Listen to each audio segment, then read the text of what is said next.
Hey everybody, I got my perfectly pieced box from Me Time Embroidery and I already got started on my project.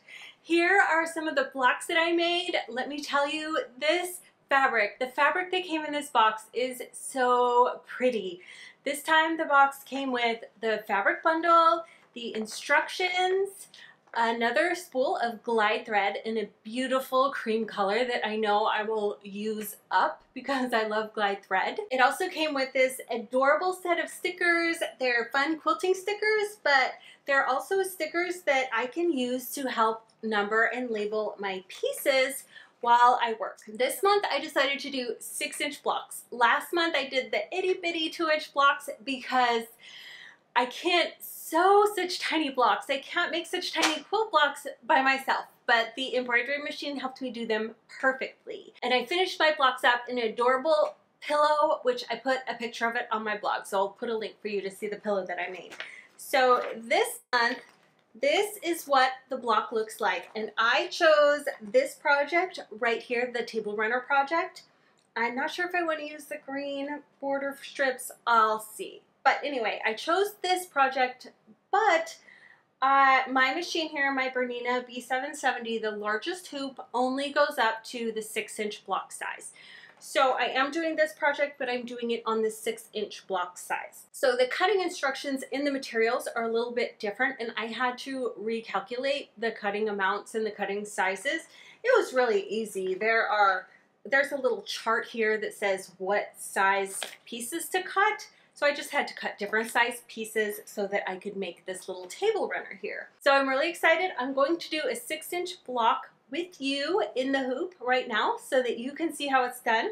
These are the 2 blocks that are in this project. We've got one that uses this pretty cream fabric. This coral fabric and the floral fabric are both from Art Gallery, so they're silky soft. So I'm going to make one of these blocks today, and you can see that it includes the quilting on the block. So when I sew my blocks together to make my table runner, it will already be quilted and I'll just stitch in the ditch. But all of these instructions, how to finish your projects, are included in the materials they give you, and that general resource guide is amazing with lots of other instructions, how to make a pillow, how to make a table runner, how to make a quilt. It's really cool. Let's get started. I've already got 2 of these done, and I'm going to make another one of these with you. So I have the 6-inch block design loaded in my embroidery machine, and the first step is a little placement line for your batting. And I'm going to show you a tip here, something that I do to save batting, and it also saves me time. So it's going to go ahead and run the placement line.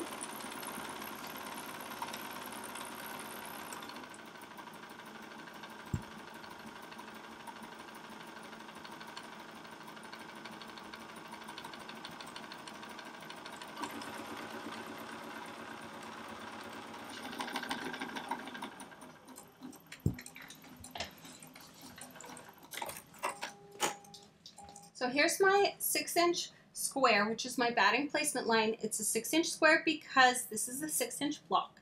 It's always the exact same size as your block. Now here's a little tip for you. I cut my batting squares, instead of cutting them a little bit larger like the instructions say, I cut it exactly 6 inches, the size of my block. And over in the corner of my studio in a box, I have a box where I do spray basting. And I put just one little squirt of Quilting Bond spray base on the back, just the tiniest bit. Look, it landed in that corner. Just to hold this down. I don't want to use a lot. And now it's going to stay in place. Your batting might stay in place anyway, just because it's fuzzy. So now it's going to stay in place, and I am going to skip step 2, which is the batting tack down. Normally, you'll do a batting tack down and then you have to use your scissors to cut away the extra batting. But because I cut the batting the exact same size, I can skip my batting tack down stitch and it'll go right to the next stitch. So I save time in the batting tack down, and I also save time cutting. Plus, I save a little bit of batting.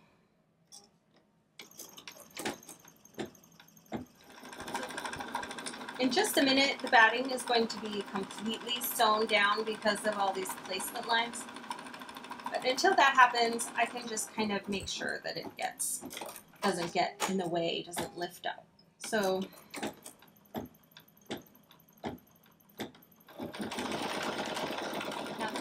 now it is stitching out just some guidelines for me to look at as I place my pieces.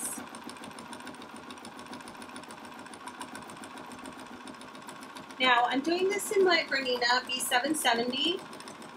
You can do this in any embroidery machine. As long as your embroidery machine has a hoop big enough to do a quilt block, which the smallest quilt block that Perfectly Pieced does is 2 by 2. So that means you need, I think you need approximately less than 3 by 3, and almost everybody has the 4 by 4 hoop. So I had somebody in the last video comment, oh, I don't think my embroidery machine does it. She had a brother. Of course the brother can do this. There are PES files, and your brother embroidery machine can do this. So here we go. This step is finished, and it's going to move in place.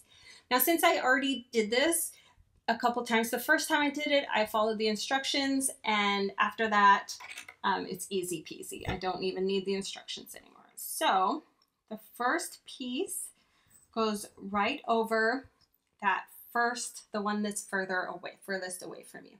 And I just make sure that, you know, this fabric piece that they had me cut is pretty generous. I've got about a 1/2 inch on each side. So I just lay it over the spot. Now this is both a tack down line and it is a cutting line. So that tacked down the fabric.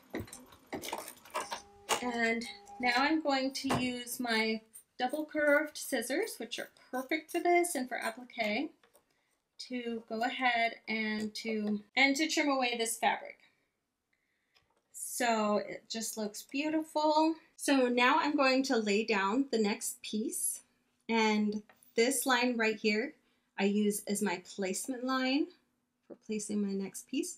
These would be right sides together. That's a solid, so I'm not worried about it. And then I'm just going to stitch the next line, which is a seam.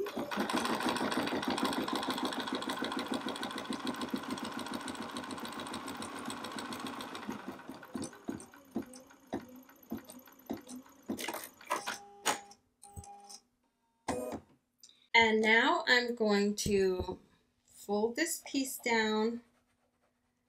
I kind of use my finger to finger press the seam. Now I could take my hoop off, go to my iron and carefully press this, but look, everything lies flat. It's okay. So then I'll do my next step,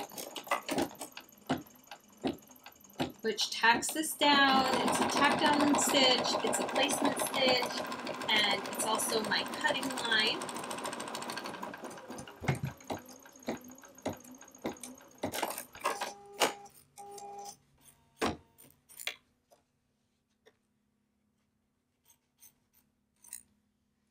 Okay. And now I get another pretty floral piece. So I'm just going to place this here, right along the placement line.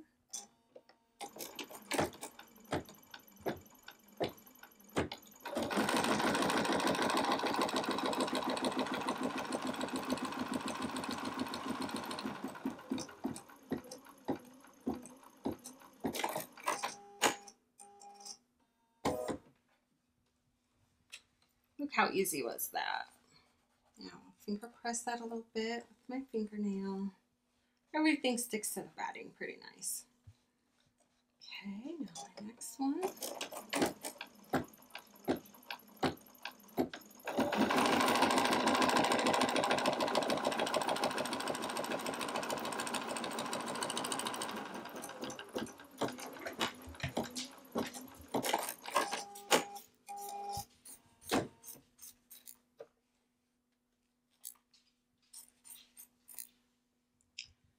Okay, now the next step. So, just so that it's not confusing, the instructions tell you for this piece to cut a rectangle. It's about this size and it sews down and it's about like that. But to save fabric, to ensure that I had enough fabric to do my project, I went ahead and followed the instructions that are in the general resource guide to show how to cut triangles for this piece, which saves you a little bit of fabric. Now, I already did the math for you. If you're doing the 6-inch block for these triangles, you'll cut 5-inch squares and then subcut them diagonally, just like this. I don't know the math for the other sizes. I only did the math for this size. So I have my 5-inch squares cut into triangles. It is generously sized, so I'm not going to mess up, but one tip I'll give you is that if you use the point of this triangle as your guide and you make it point up through the middle of the block, then it's going to be in the right place. Let's go ahead and sew this.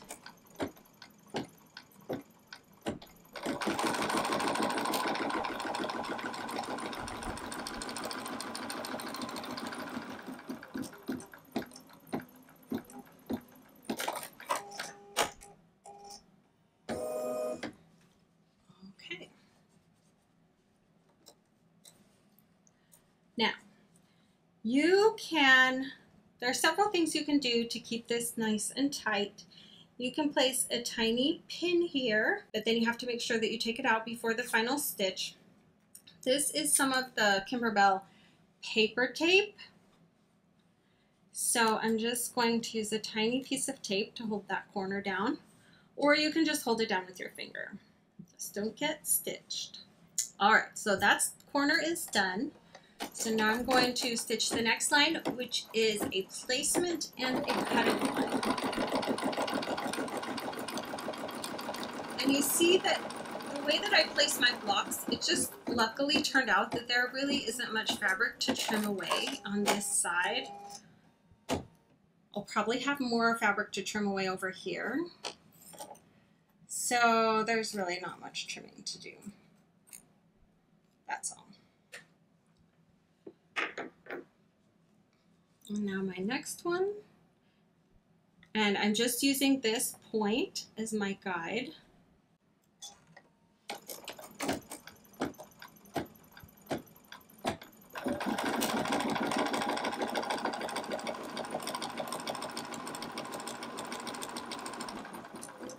Now you can see I did not place this perfectly straight, but that's okay. Like this is really foolproof.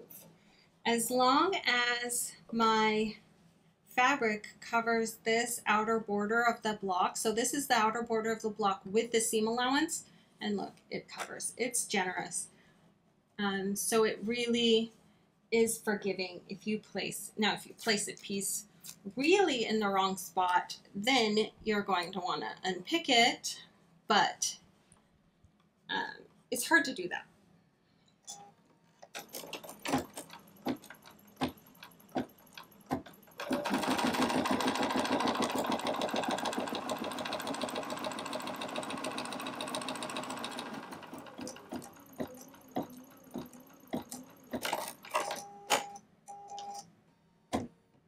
Now, this is the one step where I think it would be easier to take the hoop out of my machine to trim this, which I was doing before, but since we've got the camera rolling, I'm not going to do a super great job of trimming, and I'll show you that it's okay anyway. So I'm just going to place this here. Now I want the point to be in the center of the block.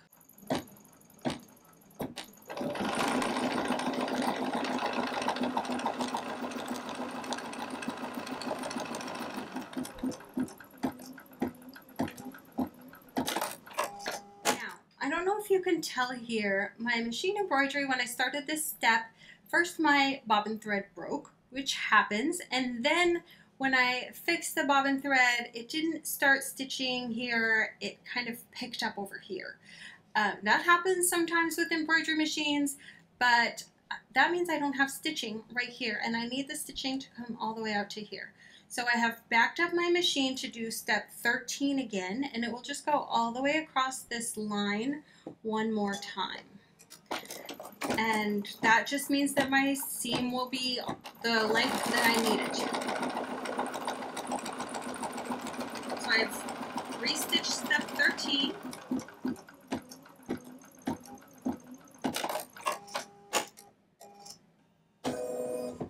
All right. Go ahead and finger press that down. Get a tiny piece of tape for the corner.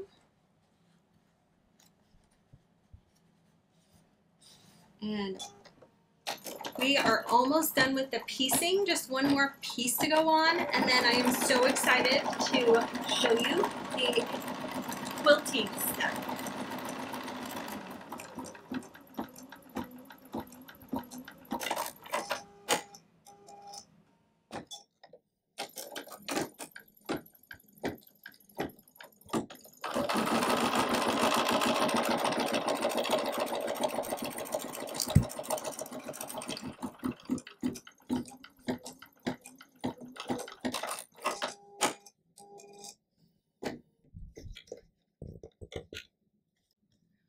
Wow, that's a pretty block. And it is perfectly pieced. Look how perfect those corners are. Okay, so this step is just going to tack down all the way around the block. As I said before, this is your trimming line. So the trimming line was already on the stabilizer, and now the trimming line is on the top of the block. It is just going to hold all the pieces in place for the quilting step, and also it'll give you a guide for when you're cutting the extra fabric away from the block. Now, if you want, you can change color of thread now and make this cutting line darker so it's easier to see. The cream color cutting line is a little bit tricky to see, but I managed with my other blocks, so you can change. And also at this point, now this cream glide thread is beautiful for the quilting, but if you want, you can also change color of thread at this point too, to have a different color of thread for your quilting. So here is the quilting step. It is just mesmerizing to watch.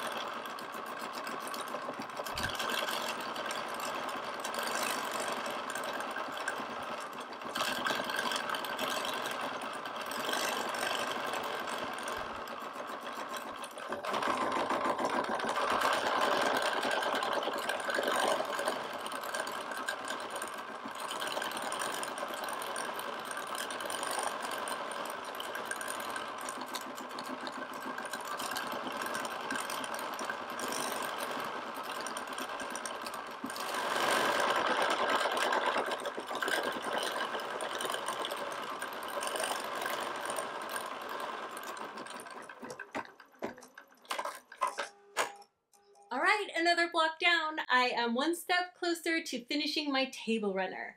Now, this is the August 2022 perfectly pieced box from Me Time Embroidery. So if you hurry and order, you can get this exact same box with this same quilt block design and the same fabrics.